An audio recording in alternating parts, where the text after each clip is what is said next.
Video में हम पढ़ने वाले हैं एनसीईआरटी बेस्ड क्वेश्चन से 11th क्लास की केमिस्ट्री के चैप्टर नंबर 1 है और यहाँ पर पहले क्वेश्चन लिखा हुआ है calculate the molecular formula mass of the following.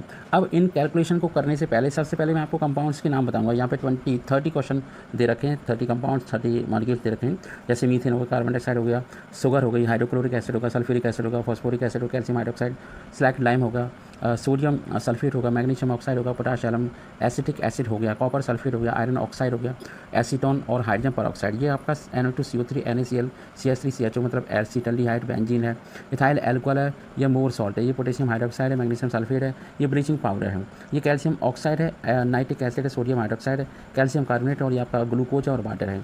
इन सारे कंपाउंड का जो आपका आंसर होगा, जो मॉलिक्यूलर फार्मूला मास होगा, ठीक है, वो आपको नेक्स्ट वीडियो में मिलेगा। वीडियो में हम बताने वाले थे कि कैसे हम molecular mass of the following compound को निकालेंगे। तो सबसे पहले कंपाउंड है हमारे पास CH4। तो इसका मॉलिक्यूलर फार्मूला मास हम निकाल के आपको दिखाते हैं कि कैसे निकाला जाए।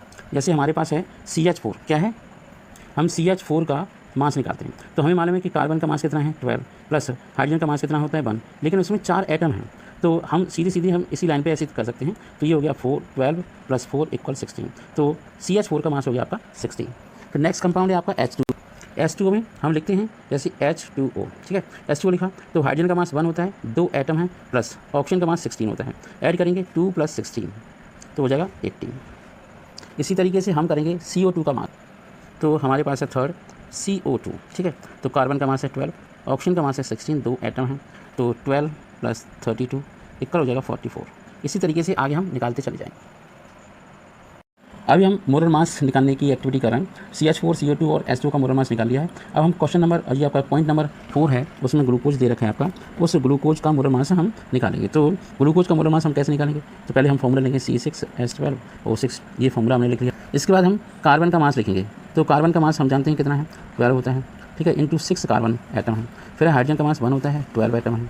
यहाँ ऑक्सीजन का मास होता है 16 और 6 एटम है। इन सब का मल्टीप्लिकेशन करेंगे और आंसर निकालेंगे। तो कार्बन का हो गया आपका 12 और आपका हाइड्रोजन का मास हो गया 12, 72 कार्बन का और ये 12 हो गया। और ये आपका हो जाएगा ऑक्सीजन का 16, 5 जाते हैं 80 एंड 16 6 जाते हैं 96, ठीक है। इसे ऐड कर देंगे तो आंसर आ जाएगा। तो ऐड करते हैं तो 6 और 2 होते हैं 8 और ये आपका 0, 10 और 11 और ये हो जाएंगे 80, तो 180 हो गया मास।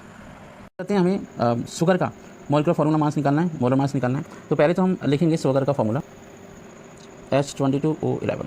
हम सबका मास रखते हैं 12 × 12 + 1 × 22 प्लस आपका 11 × 16, मतलब 11 एटम है, 16 मास है।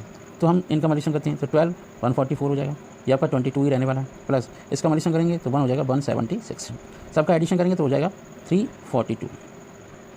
अब हम फार्मूला मास निकालेंगे कैल्शियम कार्बोनेट का। तो कैल्शियम कार्बोनेट को फार्मूला लेंगे CaCO3, मास रखेंगे कैल्शियम का 40, प्लस कार्बन का रखेंगे 12 + 16 × 3 करेंगे।